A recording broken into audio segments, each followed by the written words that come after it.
The Beast of Gévaudan. Yes, that's how you say it. I know it's hard to believe, but that's how you say it. Gévaudan. Not Gévaudan, not Gévaudan, or whatever else some of y'all have been saying here when I've watched some of these videos talking about this film. It's Gévaudan. If you're going to talk about foreign films, it's best to at least learn how to say the name of the actual place it's taking place in, and maybe a main character or two, especially if they say it multiple times in the video. It's right there in front of you guys. Like, it's not hard. Say it with me. Gévaudan. We good? All right. Back to the video. A monstrous animal that terrorized the rural area of Gévaudan, France during the years of 1764 and 1767. During this span, the beast killed around 100 innocents. This included men, women, and children. Indeed, no one was safe from the beast's wrath or hunger. Though the attacks were gruesome, the villagers did not sit idly by or cower away from trying to take down the monster. This prompted even the royal court of King Louis XV to send out royal hunters in an attempt to possibly slay the beast. However, it wasn't until the summer of 1767 that local nobleman Marquis d'Espchay organized a hunting party that finally brought an end to the beast's carnage. Upon the slopes of Mount Monchet, a local man named Jean Castel felled the beast, thus ending its rampage. Or, at least that is presumed. Now that sounds like a fictional story, right? However, this is no work of fiction. The events of Gévaudan actually happened. But what was the beast really? See, the attacks stopped after Jean Castel supposedly killed the beast, but it's unknown whether or not he actually did, or if it was just a lucky coincidence. No one really knows. But either way, the people of Gévaudan were happy to finally be free of the beast. The villagers described the beast as a wolf, but not exactly a wolf. See, many historians and theorists have wide range of prevailing theories about the beast, ranging from a Eurasian wolf to an armored war dog, a hyena, and even a lion. Some of the theories have drifted even into the supernatural, claiming that the beast was a werewolf. In fact, some TV shows and movies that use the story of the beast as a plotline go with the supernatural aspect, like the show Teen Wolf, which did have a unique twist on the beast as a supernatural werewolf. I mean, just look at this thing. It's all smoky and wispy. Not what you'd imagine a werewolf to look like. However, the film we're talking about today took a more realistic approach with the beast and the story surrounding it, but with its own flair. And that movie is Brotherhood of the Wolf. Brotherhood of the Wolf is a French film in the horror action genre, released in 2001. The film stars Samuel Le Bihan as Grégoire de Fonsac, Marc Dacascos as Mani of the Iroquois tribe, for which he was nominated for the Saturn Award for Best Supporting Actor. Not bad, Mark. Not bad at all. He also learned how to ride a horse, studied Mohawk culture, and became fluent in French, all to play this role. The man took this role extremely seriously and did not want to phone any part of it in, and with this character's story. In fact, if you watch this film with the French audio, which you should, it is absolutely the better version. However, I understand not wanting to watch the film in your non-native language, but humor me on this, the French audio is infinitely better version to watch this film in. The English dub it's palatable to say the least. But again, if you're going to watch it in the French dub, I want to point this out. Mark learned French and did the French audio for his character in the film. Mark went all out for this character, and I give massive applause for Mark for that. Jeremy Renier is Thomas d'Espchay, who plays Marquis d'Espchay from the story. Vincent Cassel as Jean-Francois, who, funny enough, also starred as the Beast. That wasn't intentional, I swear. The Beast in the 2014 French film La Belle et la Bête, or just Beauty and the Beast, which I will gladly cover if any of y'all actually want me to talk about that film. I have watched it and I'll gladly watch it again. It's kind of unique. And lastly, the film also stars Monica Bellucci as Sylvia. Just, oh man, does this woman do so many things to so many people? Just look at her. Wow. She's a gorgeous, gorgeous woman. The film also has a solid cast of renowned French actors throughout, but the ones who I mentioned before are more recognizable. The film was directed by Christophe Gans and co-written by Gans himself and Stéphane Cabet. Christophe is also the director of the first live-action Silent Hill movie. You know, whether or not you love or hate the film, I just wanted to point that out. So let's talk about the story a little bit. The general plotline of the film follows the real-life story, albeit with some new characters and some darker plot lines. So I'll do my best not to spoil anything, as I do want any of you who have never seen the film to go watch it and be as blind as possible when watching it, aside from what I tell you in my video. But so keep in mind, I am letting you know, like, hey, a little bit of spoiler, because I'm going to talk about a little bit of the beginning and just some key details to kind of get us through it, but nothing so much that would destroy or overly ruin the plot for anybody. So there's your little spoiler warning, even though, again, I'll try not to spoil much. So let's get into it. Grégoire de Fronsac and Manny are characters created solely for the film and do not exist in the history and story surrounding the beast of Gévaudan. Fronsac is a knight in the service of King Louis XV, as well as a gardener, naturalist, taxidermist, artist, fighter, and ladies' man, who is sent out to gain information around the beast and a solution on how to rid France of this monster with his trusty companion and brother, Manny. The film starts with the French Revolution taking place just outside the home of old Marquis d'Espchay, as he attempts to finish his writings of when he was a young man who assisted in the events surrounding the beast, as we fade into the past, and thus our story begins. Right away, we're greeted with an action scene, and look at the drip that these two men have. The tall trench coat covering up their nose, the tri-point hat. I mean, let's face it, it looks epically cool. And I know what some of you are thinking. That looks a little Bloodborne-ish. And well, you'd be right. Hidetaka Miyazaki, the creator of Bloodborne, has gone on record stating that the film did have some influence on a lot of the design and settings for the game, as well as H.P. Lovecraft's The Call of Cthulhu. So if you're ever contemplating watching this movie and you're a fan of Bloodborne, there you go. One inspired the other, so it gives you all the reason in the world to watch it. So go watch it. As I was saying, the fight scenes right here are impeccable. It still looks fantastic to this day, and if you go back and watch it, I still think it holds up as one of the best fight scenes in a film throughout the years. And after kicking the shit out of these individuals, our two heroes head off to their destination, while one of the beaten fools screams, "Yeah." They're referring to the plague of the beast, hence all the wolf traps. So yeah, not only are their own people turning against each other for whatever reason, but also because the threat of the beast is lingering around. If you have guessed it, our two glorious dressed Bloodborne looking men are our main characters Grégoire de Fronsac and Manny. They arrive at the villa of Thomas d'Espchay, who is Marquis d'Espchay from the story, and Fronsac begins his investigations into the deaths and disappearances of the villagers, taking time to question a young boy who is a survivor of one of the beast's attacks, to get a description of how the beast looked. And honestly, the description the boy gives and the drawing that Fronsac creates ends up being a lot more terrifying than what the beast actually looks like. Even though the beast is really extremely terrifying when they show him in the brief moments that they do. During his investigations, the intermingling of the nobles of the area, he meets Marianne de Montjongias, the daughter of the local lord, and he falls madly in love with her, as well as her brother Jean-Francois. And if you may have forgotten, I did point this character out in the character list, so just know, he's important to the story. During the dinner, Fronsac tells the table of his adventures in America, wherein he discovered a fish that was incredibly soft fur on it. Of course, the table is skeptical, but Fronsac calls for Manny to bring it out and show everyone. And to everyone's shock, the fish did indeed have fur on it. They are amazed by the fact that this fish has fur on it, but Jean-Francois calls it out, implying that the fish is clearly a fake. Everyone looks at Francois, questioning how could he even say those words when the fish is right in front of him. His father even takes offense to his words and asks for Fronsac to forgive his rude outburst, but Fronsac simply informs everyone that Francois is indeed correct. The fish is indeed fake, and he states, "I had it stuffed by my embalmer and had fur added to it." Marianne asks if the moral of his story is that the beast is fake and he thinks the people of Gévaudan are idiots. Fronsac corrects her and says, "The moral of my story is that we find mythological creatures only in books and poems, and that lies often appear as truth when dressed up."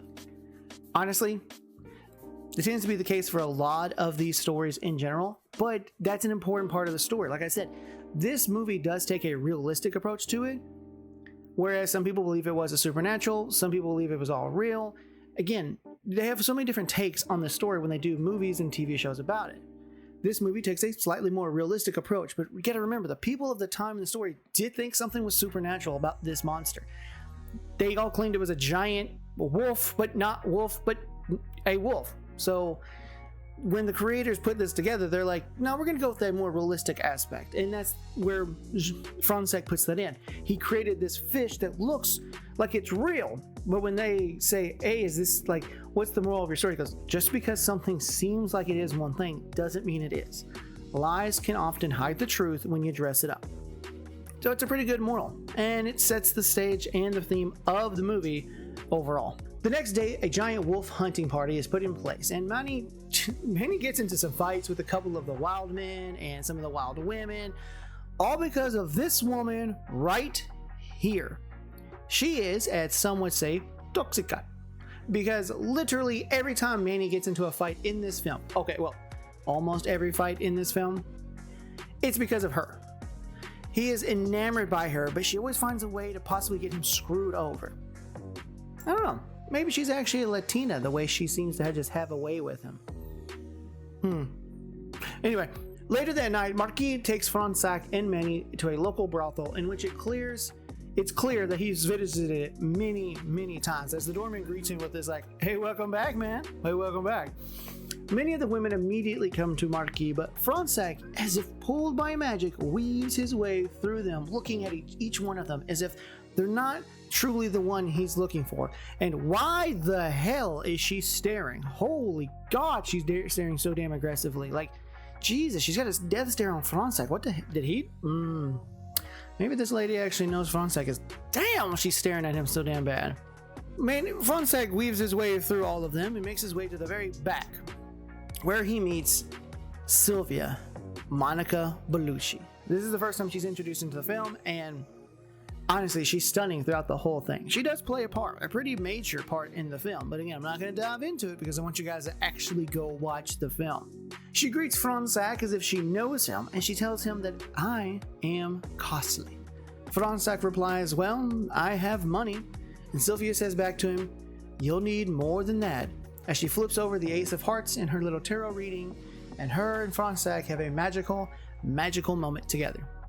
We then hear a scream from one of the girls in the brothel, and the manager of the brothel runs up and asks, what's the screaming up? She says that she won't sleep with Manny because he has snakes all over him, and he's a sorcerer. She's like, I saw him move. Marquis then states that their friend, Manny, is no sorcerer, but he's a Native American. Well, actually, he says Indian, but come on, he's talking about Native. This was the 1700s set in this film. Like, that's when the film is set, so they said Indians, but Native American, don't think too much on it. And they're just tattoos. Like, they're not actually stakes. He's no sorcerer. They're just tattoos. The woman states that she won't sleep with an Indian, and Franzek then states, the girls of this establishment seem awfully delicate. The manager takes offense to this and states that she'll pay any girl that agrees to lay with Manny double, and one steps up claiming that she actually likes the tattoos. Now, this next part is particularly funny to me, and this film, while mostly serious action and horror themed, does have a few comedic moments. And this is one of those comedic moments that I'm talking about. The girl steps into the room and asks Manny, are you truly a sorcerer? To which he pulls back the covers, revealing himself. Now, we don't see this either because he didn't want to or just for the sake of dramatic, we don't see anything. But as soon as he pulls them back, she starts quivering. I mean, like, quivering. Look at her. She's quivering. Her face starts quivering. She's biting her lip, and all the girls in the back behind her outside the room go, oh my God.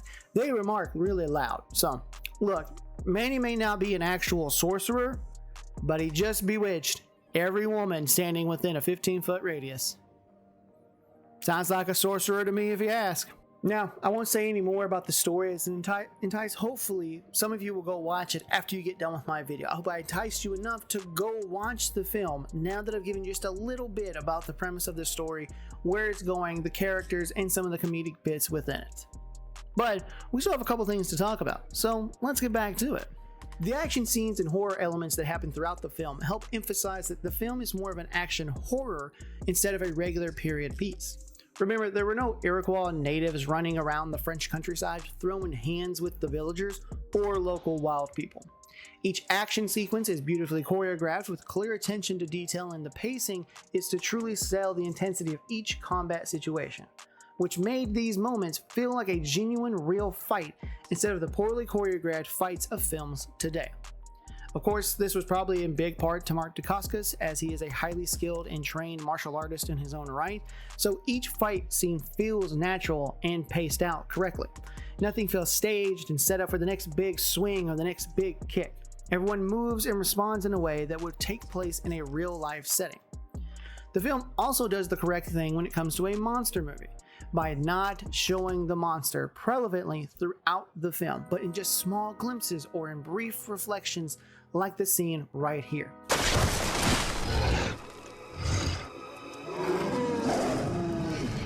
Whether it be through flashbacks of someone telling a story where they exaggerate how the beast looked, or as we see in the reflection of the beast in someone's eyes like the scene I just showed, the movie keeps the mystery around the beast throughout its entirety.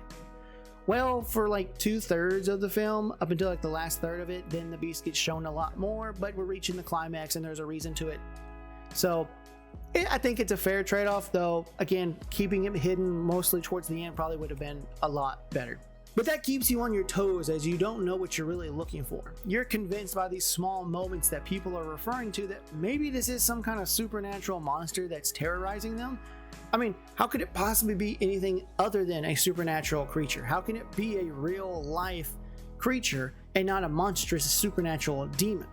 But this aspect is what makes the film so much more intense and horrifying, as throughout the film you're not really clear what type of animal, or if it is even truly a real animal at all, that the beast actually is.